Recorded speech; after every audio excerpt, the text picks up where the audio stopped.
ಮಿತ್ರರೇ ನಮಸ್ಕಾರ. ಮಿತ್ರರೇ, ಬಹಳ ಬೇಸರದಿಂದ ಈ ವಿಡಿಯೋ ಮಾಡ್ತಾ ಇದ್ದೀನಿ. ನಮ್ಮ ದೇಶದ ರಾಜಕಾರಣ ಇಷ್ಟೊಂದು ಹೊಲಸೆದ್ದು ಹೋಯ್ತಲ್ಲ ಅಂತ ಒಂದು ರೀತಿಯಲ್ಲಿ ಬೇಸರ ಆಗ್ತಾ ಇದೆ. ಆ ಪಕ್ಷ ಭಿನ್ನ, ಈ ಪಕ್ಷ ಭಿನ್ನವಾಗಿದೆ, ಇವರು ದೇಶದ ಪರವಾಗಿ ಯೋಚನೆ ಮಾಡ್ತಾರೆ, ಇವರು ಬಂದರೆ ಆರ್ಥಿಕ ಅಭಿವೃದ್ಧಿ ಆಗುತ್ತೆ, ಹೇಳೋದಕ್ಕೆ ಸಾಧ್ಯವೇ ಇಲ್ಲ. ಎಲ್ಲರೂ ಅದೇ ದಾರಿಯನ್ನು ಹಿಡಿದಿದ್ದಾರೆ. ಒಟ್ಟಿನಲ್ಲಿ ಎಲ್ಲರಿಗೂ ಕೂಡ ಅಧಿಕಾರಕ್ಕೆ ಬರುವಂತಹದ್ದು ಮುಖ್ಯವೇ ಹೊರತು ದೇಶದ ಹಿತಾಸಕ್ತಿ ಯಾರಿಗೂ ಮುಖ್ಯ ಆಗಿಲ್ಲ ಅನ್ನುವಂಥದ್ದು ಪಕ್ಕಾ ಸಾಬೀತಾಗ್ತಾ ಇದೆ. ಯಾಕೆ ಈ ಪೀಠಿಕೆ ಹಾಕ್ತಾ ಇದ್ದೀನಿ ಅಂತಂದ್ರೆ, ಬಿಹಾರದ ನಿತೀಶ್ ಕುಮಾರ್ ಸರ್ಕಾರ ಗ್ಯಾರಂಟಿಗಳನ್ನು ಘೋಷಣೆ ಮಾಡಿದೆ. ನಿಮಗೆಲ್ಲ ಗೊತ್ತು, ಈ ವರ್ಷಾಂತ್ಯದಲ್ಲಿ ಬಿಹಾರದ ವಿಧಾನಸಭಾ ಚುನಾವಣೆ ನಡೆಯುತ್ತೆ. ಈ ವಿಧಾನಸಭಾ ಚುನಾವಣೆಯಲ್ಲಿ ಬಿಜೆಪಿ ಮತ್ತು ಜೆಡಿಯು ಮೈತ್ರಿಕೂಟ ಏನಿದೆ, ಶತಾಯಗತಾಯ ಪುನಃ ಅಧಿಕಾರಕ್ಕೆ ಬರಬೇಕು ಅಂತ ಸರ್ಕಸ್ ಮಾಡ್ತಾ ಇದ್ದಾರೆ. ಅವರು ನಾನಾ ರೀತಿಯಲ್ಲಿ ತಂತ್ರಗಾರಿಕೆಯನ್ನು ಮಾಡ್ತಾ ಇದ್ದಾರೆ. ಇಷ್ಟಾದರೂ ಕೂಡ ಅವರಿಗಿರುವ ಭಯ ಏನು? ಆರ್ಜೆಡಿ ಮತ್ತು ಕಾಂಗ್ರೆಸ್ನ ಮೈತ್ರಿಕೂಟ ಇದೆಯಲ್ಲ, ಇವರು ಬಿಹಾರದಲ್ಲಿ ಗ್ಯಾರಂಟಿಗಳನ್ನು ಘೋಷಣೆ ಮಾಡ್ತಾರೆ. ಬಿಹಾರದ ಜನ ಅದಕ್ಕೆ ಮರುಳಾಗಿ ವೋಟ್ ಹಾಕುವಂತಹ ಸಾಧ್ಯತೆಗಳು ಜಾಸ್ತಿ ಇರುತ್ತೆ. ಇದಕ್ಕೆ ಅವರಿಗೆ ಅವಕಾಶವನ್ನೇ ಕೊಡಬಾರದು ಅಂತ ಹೇಳಿ ನಿತೀಶ್ ಕುಮಾರ್ ಇವತ್ತೇ ಗ್ಯಾರಂಟಿಗಳನ್ನು ಘೋಷಣೆ ಮಾಡಿದ್ದಾರೆ. ಆಗಸ್ಟ್ 1ರಿಂದಲೇ ಜಾರಿಗೆ ಕೂಡ ಬರ್ತಾ ಇದೆ. ಕರ್ನಾಟಕದಲ್ಲಿ ಯಾವ ಮಾಡೆಲ್ ಫೇಲ್ಯೂರ್ ಆಗಿದೆಯೋ ಅದೇ ಮಾಡೆಲ್ ಅನ್ನ ಬಿಹಾರದಂತಹ ಬೀಮಾರು ರಾಜ್ಯದಲ್ಲಿ ನಿತೀಶ್ ಕುಮಾರ್ ಜಾರಿಗೆ ತರೋದಕ್ಕೆ ಹೊರಟಿದ್ದಾರೆ. ಮಿತ್ರರೇ, ಇದ್ರ ಬಗ್ಗೆ ಸ್ವಲ್ಪ ಡೀಟೇಲ್ ಆಗಿ ನಿಮಗೆ ಹೇಳ್ತೀನಿ. ಬಿಹಾರದಲ್ಲಿ ಏನೇನು ಗ್ಯಾರಂಟಿಗಳು ಘೋಷಣೆ ಆಗಿದಾವೆ, ಮುಂದೆ ಏನು ಗ್ಯಾರಂಟಿಗಳು ಘೋಷಣೆ ಆಗುವಂತಹ ಸಾಧ್ಯತೆಗಳಿದ್ದಾವೆ, ಆರ್ಜೆಡಿ ಮತ್ತು ಕಾಂಗ್ರೆಸ್ನ ಪ್ಲಾನ್ ಏನು, ಜೆಡಿಯು ಮತ್ತು ಬಿಜೆಪಿಯ ಪ್ಲಾನ್ ಏನು, ಇದೆಲ್ಲದರ ಬಗ್ಗೆ ನಿಮಗೆ ಡೀಟೇಲ್ ಆಗಿ ಹೇಳ್ತೀನಿ. ಜೊತೆಗೆ ಈ ಗ್ಯಾರಂಟಿಗಳು ಮಹಾರಾಷ್ಟ್ರದಲ್ಲಿ ಏನಾಗಿದ್ದಾವೆ, ಮೊದಲು ಬಿಜೆಪಿಯವರು ಏನೆಲ್ಲ ಗ್ಯಾರಂಟಿಗಳನ್ನು ಘೋಷಣೆ ಮಾಡಿದ್ರಲ್ಲ ಅದನ್ನು ಜಾರಿ ತರೋದಕ್ಕೆ ಅವ್ರಿಗೆ ಸಾಧ್ಯ ಆಯ್ತಾ, ಅಥವಾ ಮಹಾರಾಷ್ಟ್ರದಲ್ಲಿ ಯಾವ ರೀತಿಯಾಗಿ ಯೂ ಟರ್ನ್ ತೆಗೆದುಕೊಂಡ್ರು, ಇದೆಲ್ಲದರ ಬಗ್ಗೆ ನಿಮಗೆ ಡೀಟೇಲ್ ಆಗಿ ತಿಳಿಸ್ಕೊಡ್ತೀನಿ. ನೀವು ಈ ವಿಡಿಯೋನ ಕೊನೆವರೆಗೂ ಮಿಸ್ ಮಾಡದೆ ನೋಡಿ.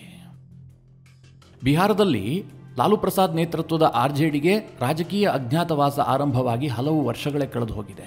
ಅವರಿಗೆ ಯಶಸ್ಸು ಸಿಗ್ತಾ ಇಲ್ಲ. ಯಾವಾಗ ನಿತೀಶ್ ಕುಮಾರ್ ಸ್ವಲ್ಪ ಪಲ್ಟಿ ಹೊಡಿತಾರೋ ಆಗ ಸಣ್ಣದಾಗಿ ಒಂದು ಅಧಿಕಾರದ ರುಚಿಯನ್ನು ಅವರು ನೋಡ್ತಾರಷ್ಟೇ. ಪೂರ್ಣ ಪ್ರಮಾಣದಲ್ಲಿ ಅವರಿಗೆ ಅಧಿಕಾರ ಸಿಗ್ತಾ ಇಲ್ಲ. ಆದರೆ ಈ ಬಾರಿ ಶತಾಯಗತಾಯ ನಾವು ಅಧಿಕಾರಕ್ಕೆ ಬರಲೇಬೇಕು, ಕಾಂಗ್ರೆಸ್ ಪಕ್ಷವನ್ನು ಹೆಗಲ ಮೇಲೆ ಕೂರಿಸ್ಕೊಂಡು ನಾವು ದಡ ಸೇರ್ತೀವಿ ಅಂತ ತೇಜಸ್ವಿ ಯಾದವ್ ಕನಸು ಕಾಣ್ತಾ ಇದ್ದಾರೆ.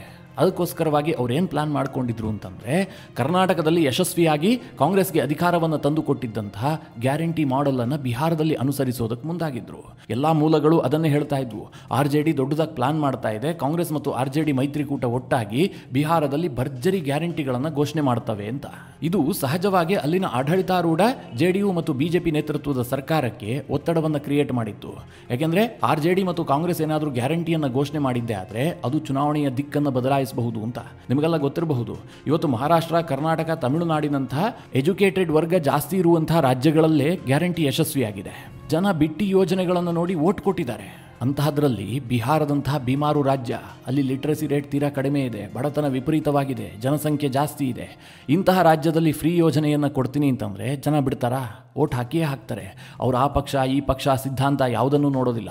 ವೋಟ್ ಹಾಕಿ ಅಧಿಕಾರಕ್ಕೆ ತರೋದಕ್ಕೆಲ್ಲ ಪ್ರಯತ್ನವನ್ನು ಮಾಡ್ತಾರೆ. ಹೀಗಾಗಿ ಬಿಜೆಪಿ ಮತ್ತು ಜೆಡಿಯು ನೇತೃತ್ವದ ಮೈತ್ರಿಕೂಟಕ್ಕೆ ಸಹಜವಾಗಿ ಒಂದು ಒತ್ತಡ ಇತ್ತು, ಏನಾದರೂ ಆರ್ಜೆಡಿ ಮತ್ತು ಕಾಂಗ್ರೆಸ್ ಗ್ಯಾರಂಟಿಯನ್ನು ಘೋಷಣೆ ಮಾಡಿಬಿಡುತ್ತಾ ಅಂತ. ಇದೇ ಒತ್ತಡದಲ್ಲಿ ಇವತ್ತು ನಿತೀಶ್ ಕುಮಾರ್ ಭರ್ಜರಿ ಗ್ಯಾರಂಟಿಯನ್ನು ಘೋಷಣೆ ಮಾಡಿದ್ದಾರೆ. ಅದೇನು ಕೇಳಿದ್ರೆ, ಬಿಹಾರದಲ್ಲಿ ಆಗಸ್ಟ್ 1ನೇ ತಾರೀಕಿಂದಲೇ 125 ಯೂನಿಟ್ ಪ್ರತಿ ಮನೆಗೂ ಕೂಡ ವಿದ್ಯುತ್ತನ್ನು ಫ್ರೀಯಾಗಿ ಕೊಡ್ತೀವಿ, ಅವರು ಬಿಲ್ ಕಟ್ಟೋದೇ ಬೇಕಾಗಿಲ್ಲ, ಹೀಗಂತ ಘೋಷಣೆ ಮಾಡಿದ್ದಾರೆ. ಮಿತ್ರರೇ, ಬಿಹಾರ ಸಣ್ಣ ರಾಜ್ಯ ಅಲ್ಲ. 1,67,00,000 ಕುಟುಂಬಗಳಿದ್ದಾವೆ. ಈ ಪೈಕಿ 80% ಕುಟುಂಬಗಳು ಈ ಯೋಜನೆಯ ಲಾಭವನ್ನು ಪಡೆದುಕೊಳ್ತವೆ. ಇದರಿಂದ ಬಿಹಾರಕ್ಕೆ ಎಷ್ಟಪ್ಪ ಹೊರೆ ಬೀಳುತ್ತೆ ಅಂತಂದ್ರೆ, ವಾರ್ಷಿಕವಾಗಿ ಸರಿಸುಮಾರು 15,000 ಕೋಟಿಯಷ್ಟು ಹೊರೆ ಬೀಳುತ್ತೆ. ಸದ್ಯ ಬಿಹಾರದ ಆರ್ಥಿಕ ಪರಿಸ್ಥಿತಿ ಬಹಳ ಶೋಚನೀಯವಾಗಿದೆ. ರಾಜ್ಯದಲ್ಲಿ ಆದಾಯ ಇಲ್ಲ. ಕೇಂದ್ರ ಕೊಡುವಂತಹ ಅನುದಾನದಲ್ಲಿ ಬಿಹಾರ ನಡೀತಾ ಇದೆ. ಬಿಹಾರದವರು ₹1 ಟ್ಯಾಕ್ಸ್ ಅನ್ನು ಕಟ್ಟಿದ್ರೆ ಸರಿಸುಮಾರು ₹2.10 ಬಿಹಾರಕ್ಕೆ ವಾಪಸ್ ಬರುತ್ತೆ. ಕೇಂದ್ರ ಸರ್ಕಾರ ದಕ್ಷಿಣದ ರಾಜ್ಯಗಳಿಂದ ಹೆಚ್ಚುವರಿ ಟ್ಯಾಕ್ಸ್ ಕಲೆಕ್ಟ್ ಆಗುತ್ತಲ್ಲ, ಅದನ್ನೆಲ್ಲ ಬಿಹಾರ ಯುಪಿಗೆ ಇನ್ವೆಸ್ಟ್ ಮಾಡ್ತಾ ಇದೆ. ಯಾಕೆ ಅಂತಂದ್ರೆ ಅಭಿವೃದ್ಧಿಯಲ್ಲಿ ಬಿಹಾರ ತೀರಾ ಹಿಂದುಳಿದಿದೆ ಅಂತ. ಸದ್ಯ ಬಿಹಾರದ ಒಟ್ಟು ಬಜೆಟ್ನ ಗಾತ್ರ 3,16,000 ಕೋಟಿ. ಇದರಲ್ಲಿ ಕಮಿಟೆಡ್ ಎಕ್ಸ್ಪೆಂಡಿಚರ್ 2,52,000 ಕೋಟಿ. ಇದರಲ್ಲಿ ಸರ್ಕಾರಿ ಯೋಜನೆಗಳು ಬರುತ್ತೆ, ಹಳೆ ಸಾಲದ ಮರುಪಾವತಿಯೂ ಬರುತ್ತೆ, ಸರ್ಕಾರಿ ನೌಕರರಿಗೆ ಸಂಬಳ ಕೊಡೋದು ಕೂಡ ಬರುತ್ತೆ. ಅಂದ್ರೆ ಸರ್ಕಾರ ಕಮಿಟೆಡ್ ಆಗಿದ್ದೆ 2,52,000 ಕೋಟಿಯಷ್ಟಿದೆ. ಇನ್ನು ಬಿಹಾರದ ಒಟ್ಟಾರೆ ಬಂಡವಾಳ ವೆಚ್ಚ ಎಷ್ಟು ಕೇಳಿದ್ರೆ ಕೇವಲ 64,000 ಕೋಟಿ. ಬಿಹಾರದಂತಹ ಹಿಂದುಳಿದ ರಾಜ್ಯಕ್ಕೆ ಇದು ತೀರಾ ಚಿಕ್ಕ ಅಮೌಂಟ್ ಆಗುತ್ತೆ. ಇಂತಹ ಕೆಟ್ಟ ಆರ್ಥಿಕ ಪರಿಸ್ಥಿತಿಯನ್ನು ಹೊಂದಿರುವಂತಹ ಬಿಹಾರದಲ್ಲಿ ನಿತೀಶ್ ಕುಮಾರ್ ಅವರ ಈ ಉಚಿತ ವಿದ್ಯುತ್ ಯೋಜನೆ ಯೋಜನೆಯಿಂದಾಗಿ ಹೆಚ್ಚುವರಿಯಾಗಿ 15,000 ಕೋಟಿಯಷ್ಟು ಹೊರೆ ಬೀಳ್ತಾ ಇದೆ. ಸದ್ಯ ನಿತೀಶ್ ಕುಮಾರ್ ಏನ್ ಮಾಡಿದ್ದಾರೆ, ಆಗಸ್ಟ್ 1ನೇ ತಾರೀಕಿಂದ ಬಿಹಾರದ ಪ್ರತಿ ಮನೆಗೂ ಕೂಡ 125 ಯೂನಿಟ್ಗಳಷ್ಟು ವಿದ್ಯುತ್ ಫ್ರೀ ಕೊಡ್ತೀವಿ ಅಂತ ಘೋಷಣೆ ಮಾಡಿದ್ದಾರೆ. ಇದಿಷ್ಟಕ್ಕೆ ನಿಲ್ಲೋದಿಲ್ಲ, ಇದು ಇನ್ನೂ ಕೂಡ ಮುಂದುವರಿಯುತ್ತೆ. ಯಾಕೆ ಗೊತ್ತಾ, RJD ಮತ್ತು ಕಾಂಗ್ರೆಸ್ ಈ ಹಿಂದೆಯೇ 200 ಯೂನಿಟ್ನಷ್ಟು ಫ್ರೀ ಕೊಡ್ತೀವಿ ಅಂತ ಘೋಷಣೆ ಮಾಡೋದಕ್ಕೆ ನಿರ್ಧಾರ ಮಾಡಿದ್ರು. ಅವ್ರಿನ್ನೇನು ಕೆಲವು ದಿನಗಳಲ್ಲಿ ಘೋಷಣೆ ಮಾಡ್ತಾ ಇದ್ರು. ಇದರ ಜೊತೆಗೆ ಕರ್ನಾಟಕದ ಮಾದರಿಯಲ್ಲಿ ಗೃಹಲಕ್ಷ್ಮಿ ಯೋಜನೆಯಂತೆ ಬಿಹಾರದಲ್ಲೂ ಕೂಡ 2,500 ಪ್ರತಿ ತಿಂಗಳು ಮಹಿಳೆಯರಿಗೆ ಕೊಡುವಂತಹ ಯೋಜನೆಯನ್ನ ಸಹ ಘೋಷಣೆ ಮಾಡೋದಕ್ಕೆ ಕಾಂಗ್ರೆಸ್ ಮತ್ತು RJD ನಿರ್ಧಾರ ಮಾಡಿದ್ವು. ಜೊತೆಗೆ ಗ್ಯಾಸ್ಗೆ 500 ರೂಪಾಯಿ ಸಬ್ಸಿಡಿಯನ್ನ ಕೊಡ್ತೀವಿ ಅಂತ ಕೂಡ ಅವರು ಘೋಷಣೆ ಮಾಡೋರಿದ್ರು. ಇದೆಲ್ಲದರ ಸುಳಿವಿದ್ದಂತಹ ನಿತೀಶ್ ಕುಮಾರ್ ಮುಂಚಿತವಾಗಿ 125 ಯೂನಿಟ್ನಷ್ಟು ವಿದ್ಯುತ್ ಅನ್ನ ಈಗ ಫ್ರೀ ಘೋಷಣೆ ಮಾಡಿದ್ದಾರೆ. ಇದರ ನಡುವೆ ಬಿಹಾರದ ಮಾಧ್ಯಮಗಳು ಏನು ವರದಿ ಮಾಡ್ತಾ ಇದ್ದಾವೆ ಅಂತಂದ್ರೆ, ನಿತೀಶ್ ಕುಮಾರ್ ಆದಷ್ಟು ಶೀಘ್ರದಲ್ಲಿ ಮಹಿಳೆಯರಿಗೆ ಹಣವನ್ನು ಕೊಡುವಂತಹ ಯೋಜನೆಯನ್ನ ಕೂಡ ಘೋಷಣೆ ಮಾಡ್ತಾರೆ. ಗ್ಯಾಸ್ಗೆ ಸಬ್ಸಿಡಿಯನ್ನ ಕೂಡ ಜಾರಿ ಮಾಡುವಂತಹ ಸಾಧ್ಯತೆಗಳಿದೆ. ಅಂದ್ರೆ RJD ಮತ್ತು ಕಾಂಗ್ರೆಸ್ನ ಎಲ್ಲಾ ಅಸ್ತ್ರಗಳನ್ನ ನಿತೀಶ್ ಕುಮಾರ್ ಕಿತ್ತುಕೊಳ್ಳೋದಕ್ಕೆ ಯೋಚನೆ ಮಾಡಿದ್ದಾರೆ ಹೀಗಂತ ಬಿಹಾರದ ಮಾಧ್ಯಮಗಳು ವರದಿ ಮಾಡ್ತಾ ಇದ್ದಾವೆ. ಯಾಕೆ ನಿತೀಶ್ ಕುಮಾರ್ಗೆ ಗ್ಯಾರಂಟಿ ಅನಿವಾರ್ಯ ಕೇಳಿದ್ರೆ, ಸದ್ಯ ಮಿತ್ರರೇ, ಬಿಜೆಪಿ ಮತ್ತು ಈ JDU ಮೈತ್ರಿಕೂಟ ಇದೆಯಲ್ಲ, ಇದು ಸಾಕಷ್ಟು ಸಮಸ್ಯೆಗಳಿಂದ ಕೂಡಿದೆ. ಮೊದಲನೇ ಸಮಸ್ಯೆ ಏನು ಕೇಳಿದ್ರೆ, ಮುಖ್ಯಮಂತ್ರಿ ಅಭ್ಯರ್ಥಿ ಇಲ್ಲ. ಬಿಜೆಪಿ ಬಳಿಯಲ್ಲಿ ಒಬ್ಬ ವರ್ಚಸ್ವಿ CM ಅಭ್ಯರ್ಥಿ ಇಲ್ಲ. ಅವರು ನಿತೀಶ್ ಕುಮಾರ್ ಹಿಂದೆ ಮುಂದೆಯೇ ಸುತ್ತಬೇಕು. ಇನ್ನು ನಿತೀಶ್ ಕುಮಾರ್ಗೆ ಭಾರಿ ವರ್ಚಸ್ಸಿದೆಯಾ, ಈ ಹಿಂದಿನಂತೆ ಪಾಪ್ಯುಲಾರಿಟಿ ಇದೆಯಾ ಕೇಳಿದ್ರೆ ಅದು ಕೂಡ ಇಲ್ಲ. ನಿತೀಶ್ ಕುಮಾರ್ ಅವರ ಪಾಪ್ಯುಲಾರಿಟಿ ಸಿಕ್ಕಾಪಟ್ಟೆ ಡೌನ್ ಆಗಿದೆ. ಅದಕ್ಕೆ ಕಾರಣ ಏನು ಕೇಳಿದ್ರೆ, ನಿತೀಶ್ ಕುಮಾರ್ ಭ್ರಷ್ಟಾಚಾರ ಮಾಡಿದರೆ, ಬಿಹಾರಕ್ಕೇನು ಅನ್ಯಾಯ ಮಾಡಿದ್ದಾರೆ ಅಂತಲ್ಲ. ನಿತೀಶ್ ಕುಮಾರ್ ಅವರಿಗೆ ಏಜ್ ಆಗಿದೆ. ನಿತೀಶ್ ಕುಮಾರ್ ಅವರಿಗೆ ಆರೋಗ್ಯ ಸರಿ ಇಲ್ಲ. ಸಾರ್ವಜನಿಕ ಸಭೆಗಳಲ್ಲಿ ಭಾಗಿಯಾದಂತಹ ಸಂದರ್ಭದಲ್ಲಿ ನಿತೀಶ್ ಕುಮಾರ್ ಅವರ ವರ್ತನೆ ಒಂದು ರೀತಿಯಲ್ಲಿ ಆಬ್ಸೆಂಟ್ ಮೈಂಡ್ ಆಗಿರುವಂತದ್ದು. ಇದನ್ನೆಲ್ಲ ಅಲ್ಲಿನ ಜನ ಗಮನಿಸ್ತಾ ಇದ್ದಾರೆ. ವಿಪಕ್ಷಗಳು ಇದನ್ನೇ ಅಸ್ತ್ರ ಮಾಡ್ಕೊಂಡಿದ್ದಾವೆ, ನಿತೀಶ್ ಕುಮಾರ್ ಅವರಿಗೆ ಆರೋಗ್ಯವೇ ಸರಿ ಇಲ್ಲ ಅಂತ. ಹಾಗೆ ನೋಡೋಕೆ ಹೋದ್ರೆ ನಿತೀಶ್ ಕುಮಾರ್ಗೇನು ಭಾರಿ ವಯಸ್ಸಾಗಿಲ್ಲ, 74 ವರ್ಷ ಅಷ್ಟೇ. ಅವರು ಮೋದಿಗಿಂತಲೂ ಚಿಕ್ಕವರೇ. ಅವರು ಸಾರ್ವಜನಿಕ ಸಭೆಗಳಲ್ಲಿ ಮಾಡ್ಕೊಳ್ತಿರುವಂತಹ ಎಡವಟ್ಟುಗಳಿದೆಯಲ್ಲ, ರಾಷ್ಟ್ರಗೀತೆ ಆಗ್ತಿರುವಂತಹ ಸಂದರ್ಭದಲ್ಲಿ ಎಲ್ಲೋ ನೋಡ್ತಾ ಇರುವಂತಹದ್ದು, ಏನೋ ಹೇಳುವಂತಹದ್ದು, ದಿಢೀರಂತ ಎದ್ದು ಹೋಗೋದು, ಏನೇನೋ ಮಾತನಾಡುವಂತಹದ್ದು, ಇದೆಲ್ಲವೂ ಕೂಡ ವಿಪಕ್ಷಗಳಿಗೆ ಅಸ್ತ್ರವಾಗ್ತಾ ಇದೆ. ಇದು ಸಹಜವಾಗಿ ಬಿಜೆಪಿ ಮತ್ತು JDU ಮೈತ್ರಿಕೂಟಕ್ಕೆ ಹಿನ್ನಡೆ. ಇನ್ನೊಂದು ಕಡೆ ಚಿರಾಗ್ ಪಾಸ್ವಾನ್ LJP ಕೂಡ ಇದೇ ಮೈತ್ರಿಕೂಟದಲ್ಲಿದೆ. ಆದರೆ ಅವರು ಸ್ವಲ್ಪ ಭಿನ್ನ ರಾಗ ಹಾಡೋದಕ್ಕೆ ಶುರು ಮಾಡಿದ್ದಾರೆ. ಚಿರಾಗ್ ಪಾಸ್ವಾನ್ ಏನು ಹೇಳ್ತಾ ಇದ್ದಾರೆ, ನಾನು ಎಲ್ಲಾ ಕ್ಷೇತ್ರಗಳಿಗೂ ನನ್ನ ಅಭ್ಯರ್ಥಿಯನ್ನು ಹಾಕ್ತೀನಿ ಅಂತ ಹೇಳ್ತಾ ಇದ್ದಾರೆ. ಸದ್ಯ ಕೇಂದ್ರದಲ್ಲಿ ಮಂತ್ರಿ ಆಗಿರುವಂತಹ ಚಿರಾಗ್ ಪಾಸ್ವಾನ್ಗೂ ಕೂಡ ನಾನು ಬಿಹಾರಕ್ಕೆ ಹೋಗಿ ಯಾಕೆ ಮುಖ್ಯಮಂತ್ರಿ ಆಗಬಾರದು ಅನ್ನುವಂತ ಒಂದು ಹುಚ್ಚು ಕನಸು ಕೂಡ ಆರಂಭವಾಗಿದೆ. ಹೀಗಾಗಿ ಇದೆಲ್ಲವೂ ಕೂಡ ನೇರವಾಗಿ ಮೈತ್ರಿಕೂಟಕ್ಕೆ ಬಹಳ ದೊಡ್ಡ ಪ್ರಮಾಣದಲ್ಲಿ ಡ್ಯಾಮೇಜ್ ಮಾಡ್ತಾ ಇದೆ. ಇದನ್ನ ಸರಿದೂಗಿಸುವುದಕ್ಕೋಸ್ಕರವಾಗಿ ಈಗ ಗ್ಯಾರಂಟಿ ಅಸ್ತ್ರವನ್ನ ಸ್ವತಃ ನಿತೀಶ್ ಕುಮಾರ್ ಅವರೇ ಪ್ರಯೋಗ ಮಾಡಿದ್ದಾರೆ. ಸದ್ಯ ಮಿತ್ರರೇ, ಈ ಗ್ಯಾರಂಟಿ ಯೋಜನೆಗಳಿದಾವಲ್ಲ, ಇದು ಚುನಾವಣೆ ಗೆಲ್ಲೋದಕ್ಕೆ ಒಂದು ಹಂತದಲ್ಲಿ ಯಶಸ್ಸನ್ನು ತಂದುಕೊಟ್ಟಿರಬಹುದು ರಾಜಕೀಯ ಪಕ್ಷಗಳಿಗೆ. ಆದರೆ ಆರ್ಥಿಕವಾಗಿ ಎಲ್ಲಾ ರಾಜ್ಯಗಳಿಗೂ ಕೂಡ ಸಿಕ್ಕಾಪಟ್ಟೆ ಭಾರ ಆಗ್ತಾ ಇದೆ. ನೀವೇ ನೋಡಬಹುದು ಕರ್ನಾಟಕದ ಪರಿಸ್ಥಿತಿ ಏನಾಗಿದೆ ಅಂತ. ಸ್ವತಃ ಮಲ್ಲಿಕಾರ್ಜುನ ಖರ್ಗೆ ಮಾಧ್ಯಮದ ಮುಂದೆಯೇ ಒಪ್ಕೊಂಡಿದ್ದಾರೆ.